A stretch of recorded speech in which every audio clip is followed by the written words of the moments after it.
picture it. A big, sweaty, tattooed man in a cowboy hat and chaps is in the ring as the arena full of fans cheer him on. Their hero, Cowboy Gator Magraw. Gator bounces off the ropes and is quickly body slammed to the mat. His wild opponent leaps into the air, crashing down onto Gator's ribcage. Gator struggles to breathe, wondering, is this really what my father wanted for me? That wild man in the chaps was me.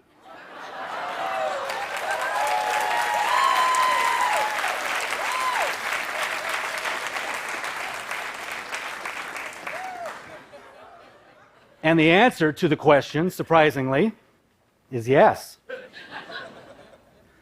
I grew up watching professional wrestling with my dad.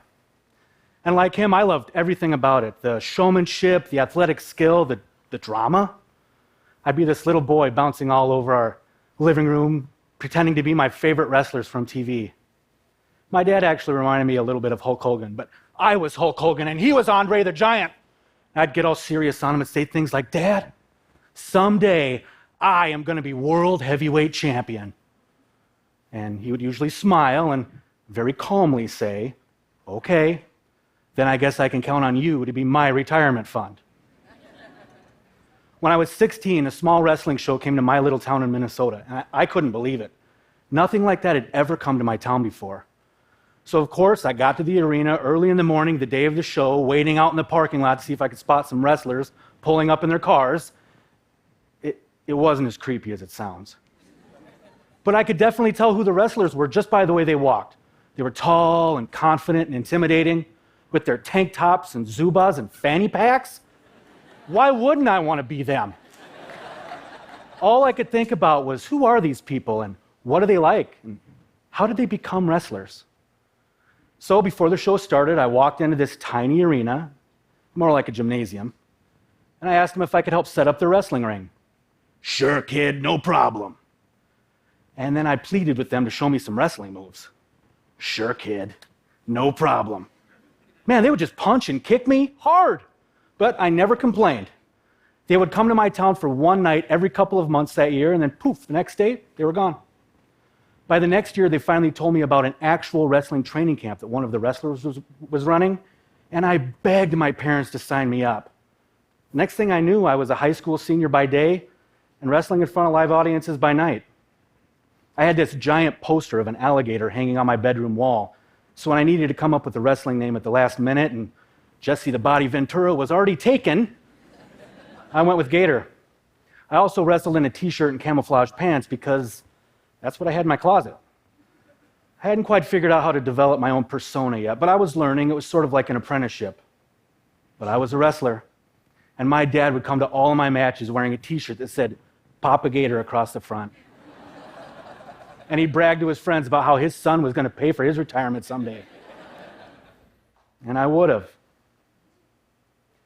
Not long after I started wrestling, my dad unexpectedly passed away. And as you can imagine, especially as a teenage boy, it destroyed me. If you've ever lost someone, you know what a difficult time that can be. Your mind, it's not working right. The whole thing is just so surreal. I wanted to feel normal again, even if it was for just a second, so I went back to wrestling almost immediately. Wrestling belonged to me and my dad, you know? So there I was, sitting in the locker room, getting ready for a match within days of my dad passing away. He was gone. And sitting there alone, it felt like I was hiding. But it also felt like I needed to be there. One of the wrestlers who'd been on the scene a long time knew what I was going through, and he came over to see how I was holding up. I couldn't get the words out. I just said, I don't know what I'm doing. And then we just sat there in silence, just silence. Before he got up to get ready for his own match, he gave me this piece of advice that would change the entire direction of my life. He told me the best wrestlers are just themselves, but turned up. He said successful wrestlers find the traits within them in themselves are the strongest at and make those the focus of who they become in the ring. So there I sat, a scared teenager who didn't know who he was or why he was even wrestling anymore. I looked around the locker room at some of the other wrestlers and I thought, I look so different. How can I ever be like them? And then it hit me. That's the moment I realized I didn't have to be like them. What I did have to do was find out, what did it mean to be me? What made me unique, and how could I use it to my advantage? Now, I knew I wasn't a chiseled athlete like some of these guys, but I really didn't care. So the first thing I thought was, how can I amplify something as simple as comfortable with my own body? I didn't know. And then I thought, Speedo.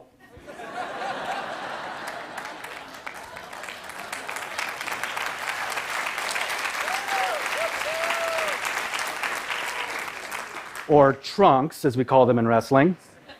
Yeah, trunks. I could be this big guy who was comfortable wearing these little trunks in front of a bunch of strangers. So I ditched the t-shirt and camouflage pants, and Gator's new wardrobe was born. I was also pretty good at drawing cartoons, so I wondered if I could turn that up. I could design my own wrestling costumes. So each pair of trunks would have its own unique design and color, all of them completely different. And extremely comfortable, by the way. And I was also the funny kid in school, believe it or not. So I thought maybe I could turn that up.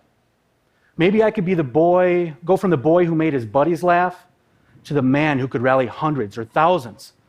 So I committed to the idea that my character wasn't going to be as scary as some of the others. I'd be hilarious from the moment I walked into the arena. With every wrestling match, I dug deeper. I found out that I could laugh at myself. So this guy would dance and sing his entrance music all the way to the ring.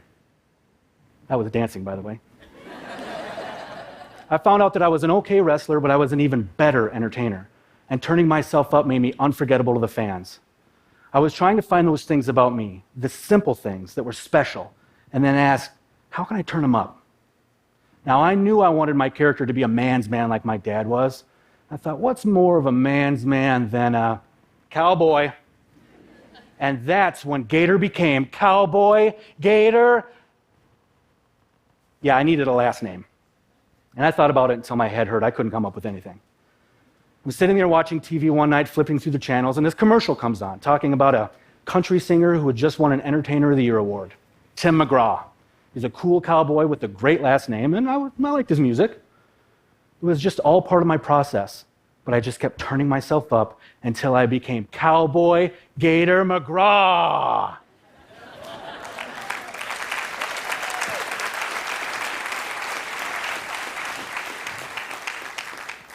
And I knew that if I kept turning myself up and pushing myself harder, the opportunities would come.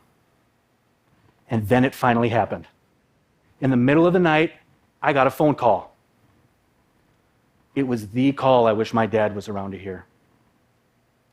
The WWE, the biggest wrestling organization in the world, wanted me to come and be a part of Monday Night Raw.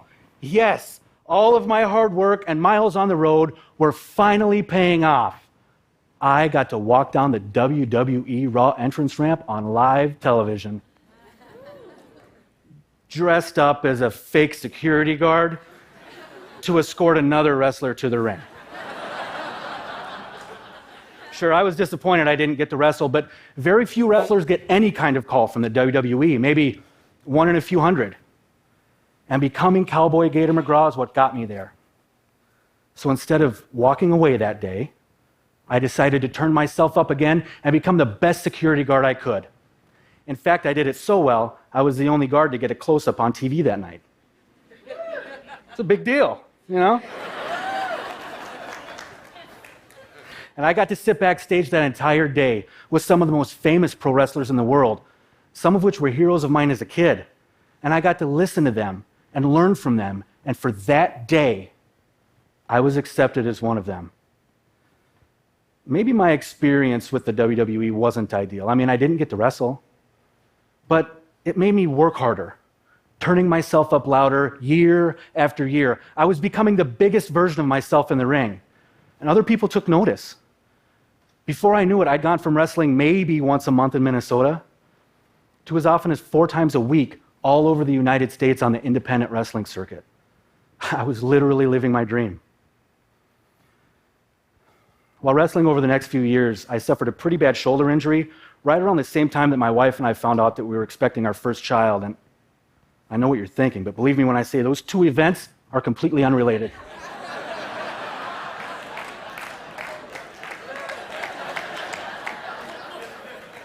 But I needed shoulder surgery, and I wanted to be home with my family. It was my turn to be a dad.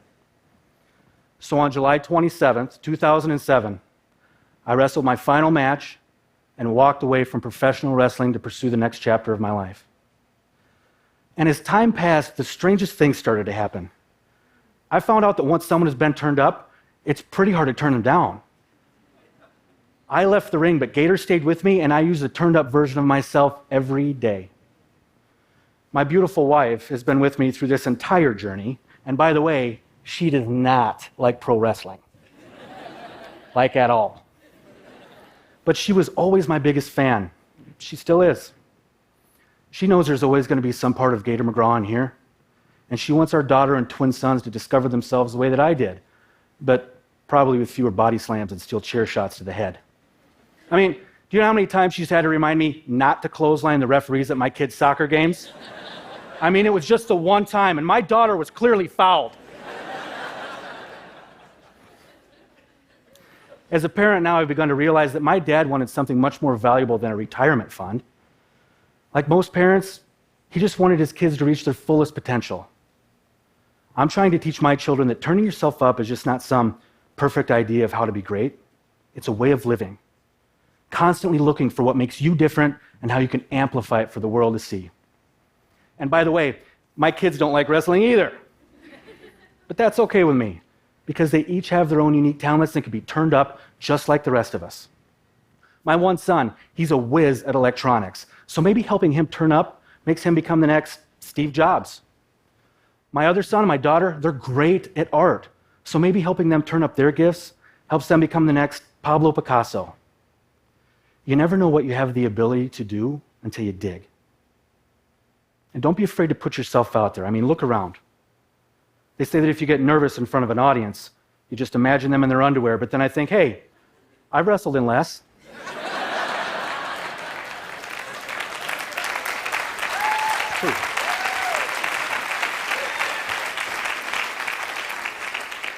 Look, the wrestling circus doesn't need to come to your town before you get an invitation to be the real you, the bigger, more stunning version of yourself.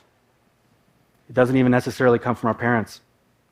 Turning yourself up means looking inward toward our true selves and harnessing the voice that says, maybe, just maybe, I am more than I thought I was.